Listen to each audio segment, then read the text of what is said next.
Kuliah perdana itu kuliah yang wajib diikuti karena menentukan. Audio Jungle.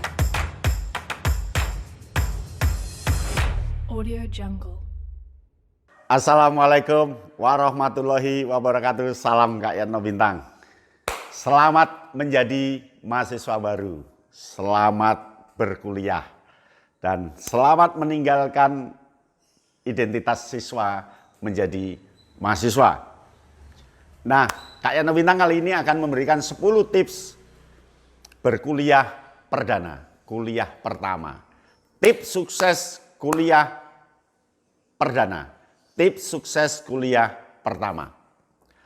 Apakah ada, Pak? Ada. Kuliah perdana itu kuliah yang wajib diikuti karena menentukan. Karena biasanya di perkuliahan pertama itu dosen akan menyampaikan hal-hal yang sangat penting, hal-hal yang harus dipatuhi, harus dijalankan, dan di kuliah pertama tidak kita jalankan, kita bisa tidak lulus. Kuliah perdana, kuliah yang mengesankan. Kuliah perdana adalah kuliah yang wajib diperhatikan dari menit pertama sampai menit terakhir. Bila perlu siapkan rekaman HP-nya, siapkan kameranya kalau boleh. Karena pertama ini menentukan. Kadang kuliah pertama dia diam, manggut-manggut. Tapi ada yang pinter, kuliah pertama direkam lewat HP, baru nanti dianalisis. Ada 10 tips sukses kuliah perdana. Ya, apa saja? Nah, yang pertama, kenali dosen. Tips pertama, kenali dosen. Siapa namanya, panggilannya apa, ingat salah manggil dosen akan marah. Kenali nama lengkapnya, gelarnya, nama panggilannya, Pak siapa.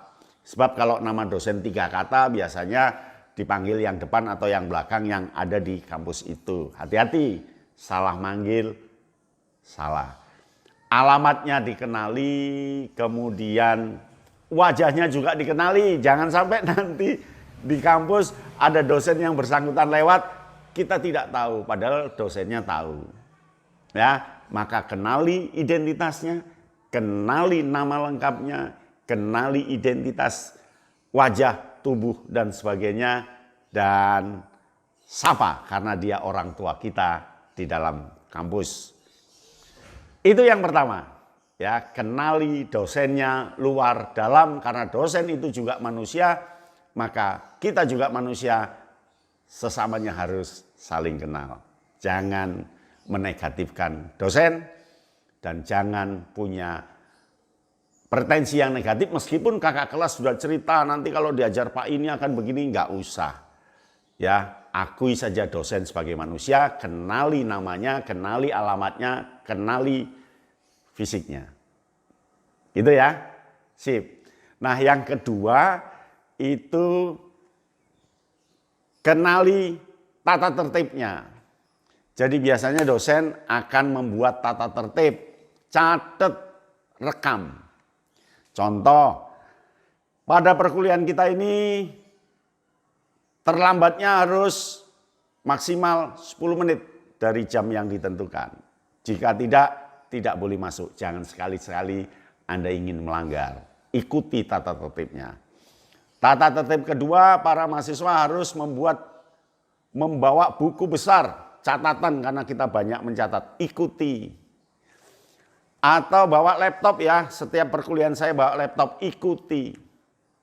Itu ada tata tertib. Anda dapat dikatakan lulus jika 75%, berarti 13 kali masuk. Ikuti, jangan sekali-sekali mencoba 10 kali lalu selebihnya nggak pernah masuk. Ya, tata tertib itu menjadi pegangan. Itu yang namanya komitmen awal. Biasanya dosen yang baik tata tertib itu ditawarkan, didiskusikan bersama. Tapi kadang-kadang dosen saklek, ini tata tertibnya ya, tidak peduli. Yang pertama masuk tepat waktu, yang kedua masuknya harus, kalau perkuliahan 16 kali dia harus 13 kali atau 12 kali. Ya, tugas-tugas harus mengumpulkan semua. Tugasnya dikumpulkan ke web atau ke email saya. Jangan sekali-sekali tidak di email, nanti akan marah karena ketentuannya di email. Atau tugasnya dalam bentuk cetak. Itu yang kedua. Nah, yang ketiga, kenali teman sekelas. Teman sekelas itu penting karena kita kuliah perdana, kita belum kenal siapa teman kita. Kenali namanya, kosnya di mana, nomor teleponnya dicatat. Bila perlu dalam satu kelas ada grup WA. Kenali, dan dia juga sama dengan kita, sama-sama berkuliah, sama-sama mengadu nasib, sama-sama menjalani proses. Maka tidak boleh membenci teman, membuli teman meskipun itu. Tapi baiklah, itu adalah teman satu nasib dalam perkuliahan. Maka kenali teman satu kelas, alamatnya, wajahnya, dan sebagainya. Karena dialah orang yang nanti bersama kita selama 4 tahun S1 atau selama sekian tahun ketika di S2. Itu teman kita. Nah, yang keempat itu adalah kenali sistem perkuliahannya. Karena setiap dosen dia punya sistem perkuliahan. Kuliah saya ya 5 kali itu daring. Kemudian 5 kali itu nanti tugas mandiri. Tugasnya adalah berupa 3 makalah umpamanya. Jadi setiap dosen punya sistem perkuliahan berdasarkan karakteristik mata kuliah. Setiap mata kuliah ada sistemnya. Maka ikuti sistemnya.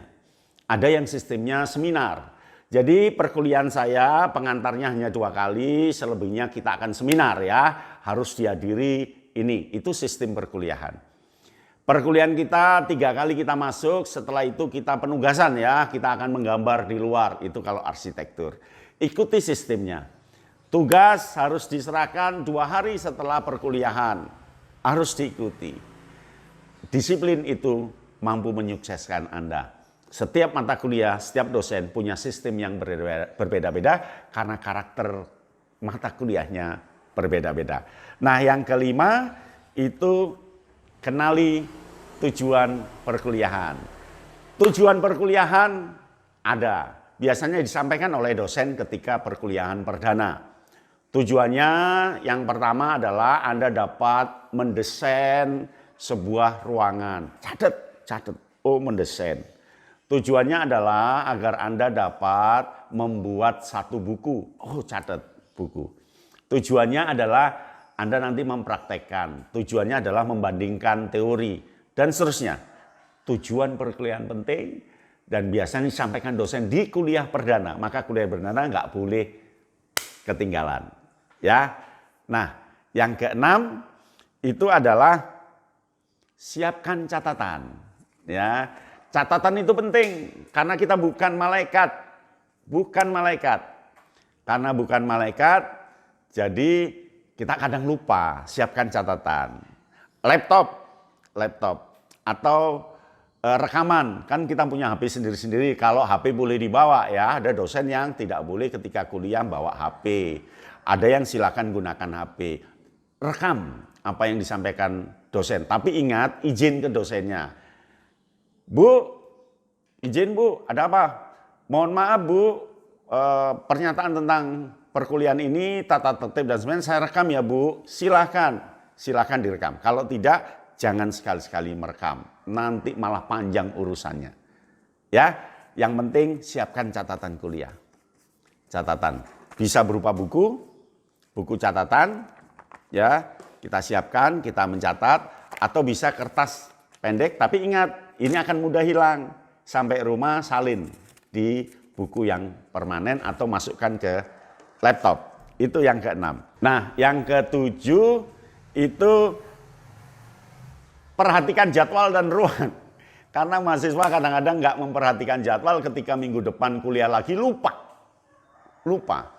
Kadang dosen itu jadwalnya bisa pindah karena dosennya ada acara lain. Kadang ruangannya bisa ganti karena ruangan kita dipakai oleh kelas lain. Karena kuliah-kuliah pertama kadang-kadang memang jadwal itu bisa bentrok, ruang itu bisa bentrok. Oleh karena itu catat, ikuti kuliah perdana dari awal sampai akhir sehingga kita tahu minggu depan bertemunya di ruang apa, jadwalnya jam berapa. Kuliah berbeda dengan sekolah. Kalau sekolah kelasnya tetap kelas 7A, kelas 12B pasti di sana, nggak mungkin nggak. Kalau kuliah bisa berganti-ganti tempat, bahkan bisa di halaman luas. Jadi ikuti informasi di WA teman dan dengarkan arahan guru. Itu yang penting ya. Nah yang kedelapan, referensi. Tiap dosen dia akan memberikan referensi buku-buku yang harus dipahami atau e-book yang harus dilacak. Contohnya dosen biasanya datang tuh membawa buku banyak ini. Nah itu buku yang pasti akan kita pakai. Tanyakan, Pak buku itu bisa kami peroleh Pak? Ya tidak bisa kalau ini, kamu beli. Ya Pak judulnya apa? Biasanya dilayarkan judulnya. Judulnya ini, catat itu, catat. Ya, atau kita lacak di perpustakaan atau di e-book. Yang penting referensi yang digunakan catat betul. Jangan asal buat referensi ya, referensinya harus dari dosen. Karena ada referensi yang gadungan, ada referensi yang nggak jelas. Dosen lah yang tahu referensi mana yang akan dipakai dan mana ini ada aturannya, mana buku yang harus dibaca dulu, mana yang kemudian, begitu. Tapi kalau kita ingin mencoba membaca berganti-ganti tidak apa-apa. Tapi ikuti arahan dosen menggunakan referensi dengan cara seperti apa. Yang kesembilan, pelajari tugas-tugas. Tiap dosen punya tugas-tugas. Catat tugas itu meskipun nanti dikerjakan 4 bulan lagi. Contoh, saudara mahasiswa untuk perkuliahan ini ujian akhir semesternya dengan tugasnya berbentuk jurnal. Tulis jurnal begitu. Saudara mahasiswa untuk perkuliahan ini ada 2 tugas. Tugas pertama Anda harus mengeksplorasi sebuah desa dan Anda tinggal di sana. Catat tinggal di desa kapan waktunya. Perkuliahan ini kita akan studi lapangan, kita akan berangkat ke Banyuwangi, ke hutan Purwo. Di sana kita akan mengamati tumbuhan langka, catat, dan seterusnya. Jadi tugas-tugas itu penting, jangan hanya berburu nilai. Tugas-tugas itu sebenarnya mendewasakan kita, memanjangkan pikiran kita. Ya, jadi tugas-tugas itu jangan sekali-sekali copy paste. Dosen tahu, jangan sekali-sekali nyontek tugasnya teman persis bahasanya. Nanti dua-duanya nggak lulus. Ya, upayakan hindari copy paste, hindari nyontek milik teman, kerja sendiri. Ya, dosen tahu, karena dosen sudah terbiasa puluhan tahun mengajar, jadi dia hafal betul mana karya yang sama, mana yang tidak, mana yang copy paste, mana yang niru, mana yang melanggar hak cipta. Dia tahu, ya hati-hati, kerjakan sendiri. Nah yang ke-10, presensi. Hati-hati, kadang kita sudah masuk 16 kali, tercatat hanya 10 kali, gara-gara kita lupa. Presensi itu penting, apalagi sekarang presensinya digital. Ya, dosen akan meresensi satu-satu, kadang lupa. Maka presensi diperhatikan dan tentu Anda sukses di kuliah perdana. Kuliah perdana menentukan kemampuanmu seterusnya. Kuliah perdana menentukan kelulusanmu di mata kuliah itu. Semoga sukses berkuliah di perguruan tinggi. Selamat menjadi mahasiswa baru. Kalau Anda menjadi mahasiswa yang berprestasi, lulus menjadi orang yang hebat. Sampai di sini, salam Kak Yatno Bintang. Audio Jungle. Audio Jungle.